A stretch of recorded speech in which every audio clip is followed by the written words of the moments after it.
I think I'm willing to die for this. I'm patient, I'm intentional, and I'm very slow to anger. More anger is not enough. Anger cannot sustain movements. It can only spark it. It is fire. The top 1% of Americans seeing their wealth grow to record levels so far this year. The world's richest man is about to become even richer, forecast to become the first trillionaire ever. We are not living a dream. We live in the worst nightmare we ever could imagine. And tomorrow's going to be worse.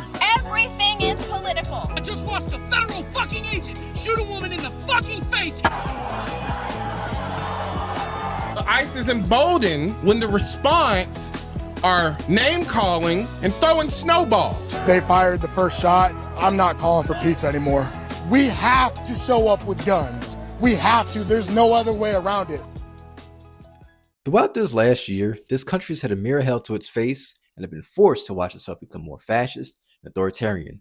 And meanwhile, the people have also noticed a growing class divide between the minority elite, who happen to have the most say-so in this country, and the majority of the rest of America, the working poor, the paycheck to paycheck, those who would be financially ruined by one disaster, such as a medical bill. And that has left a lot of Americans at a breaking point. What the fuck are we doing on this earth, man? Every day, most of us wake up and go to a job that we really don't fucking like, but we can't really quit because we got to get the money to pay the bills that they say is important to pay. And the fuck is enough. All we do is work to barely get by. We pay our bills, we pay our rent, and we scrape up the pennies to try to put food on our table. So I work 40 hours a week so I can have a 2-bedroom apartment and an extra $300 a month. Like, it doesn't cover my phone, internet, food, you know? People are becoming class conscious out of necessity.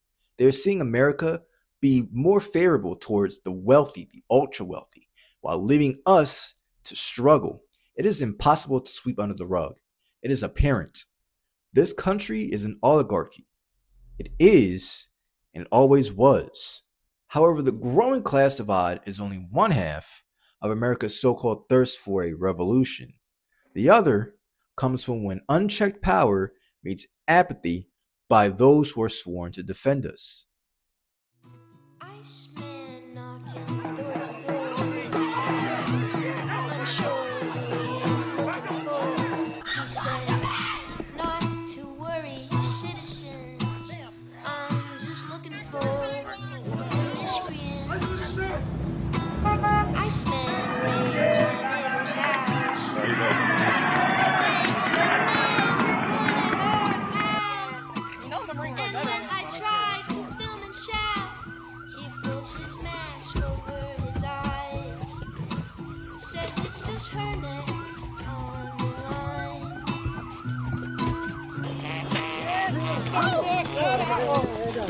Get out of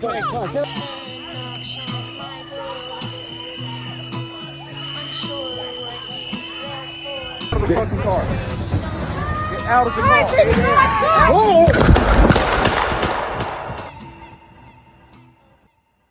As Donald Trump has embarked his second term as president, he has emboldened the U.S. Immigrations and Customs Enforcement, otherwise known as ICE, and he's turned them into his own Gestapo army. So when people say that ICE are Gestapo-esque, they're only telling a half-truth. Yes, the similarities of ICE and the Gestapo are so deep that it's almost as if they're holding a mirror towards each other.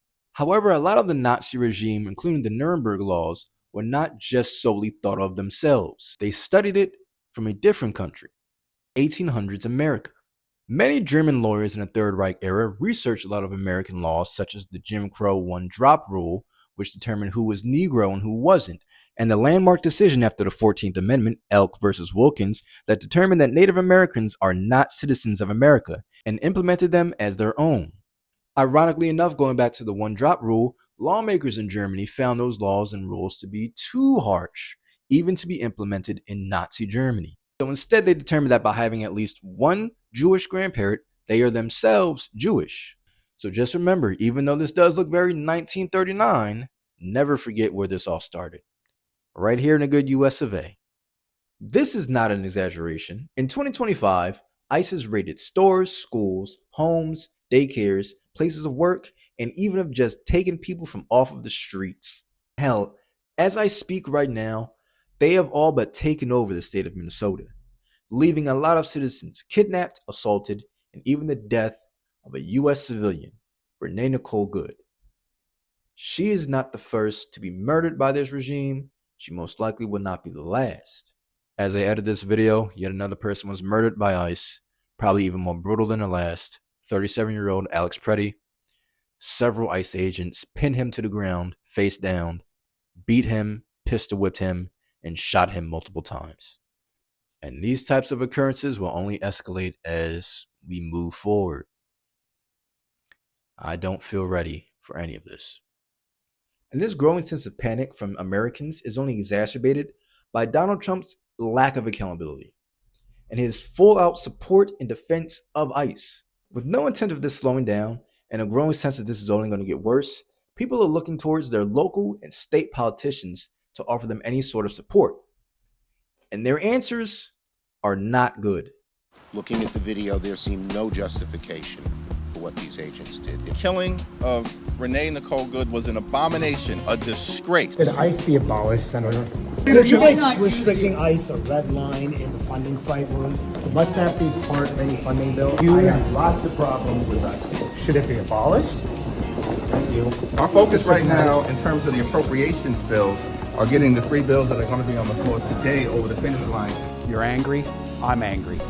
Angry's not a strong enough word, but we must remain peaceful. Do you support abolishing ICE?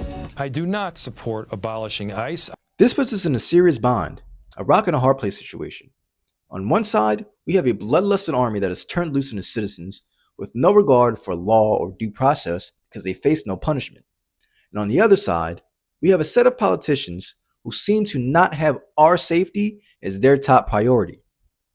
While Americans feel like their backs against the wall and they're cornered with no one else to help them, they feel as though they can do only one thing, and that is defend themselves. I'm generally a pretty liberal person, but when I saw videos of ICE jumping out of unmarked vehicles and nabbing people off the street, that's when I actually bought my first AR-15. Pretty soon, this right here,